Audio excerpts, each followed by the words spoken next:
各位朋友，大家好，我是川浩，欢迎各来到白斋观察。这是一个对大众发声的金融训练节目。众生毋忘，咱做伙用母语讨论国际大事。今仔日咱要来讲一个大家拢定定听到，毋过拢毋是真了解的金融名词，就是库表甲缩表，阁有伊的英文版 QE 含 QT。这两个词听起来真专业，毋过其实真简单，就是中央银行放水也是收水的动作。一句话讲煞 ，QE 库表就是中央银行开水倒头，压钱落来 ；QT 缩表就是关水倒头，搁甚至是抽水转去。这两个动作会影响到利率、汇率、股市、房地产，连你我生活拢会感受到。咱用10分钟来轻松了解库表甲缩表是安怎运作。中央银行就像一间超级银行，伊嘛有资产甲负债。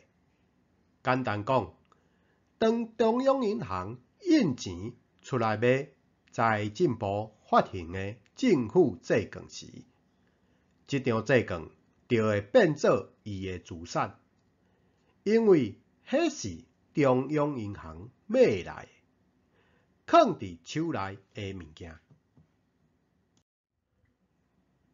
另外一方面，中央银行买债券纳出去的钱，会纳入去一般商业银行的户头内，变做伊的存款准备金，寄付伫中央银行。对中央银行来讲，这笔数是负债，因为这是伊欠商业银行的钱。商业银行随时拢用会到，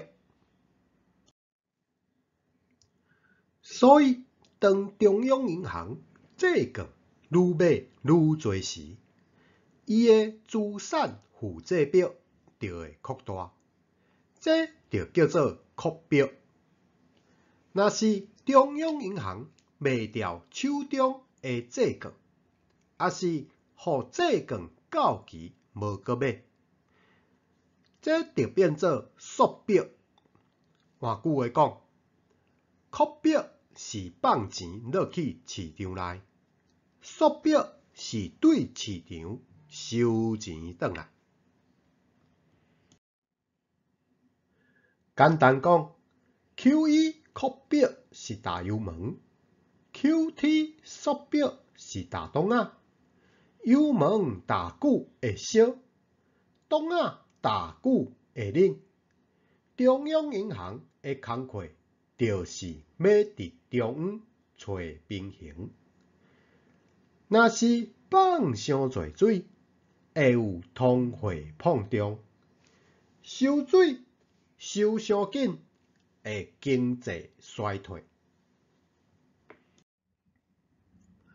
库表 QE 是放水，钱变多，资产计少起；缩表 QT 是收水，钱变少，资产计少落。若是要掌握市场的方向，你就爱去看钱是流入来，还是流出去。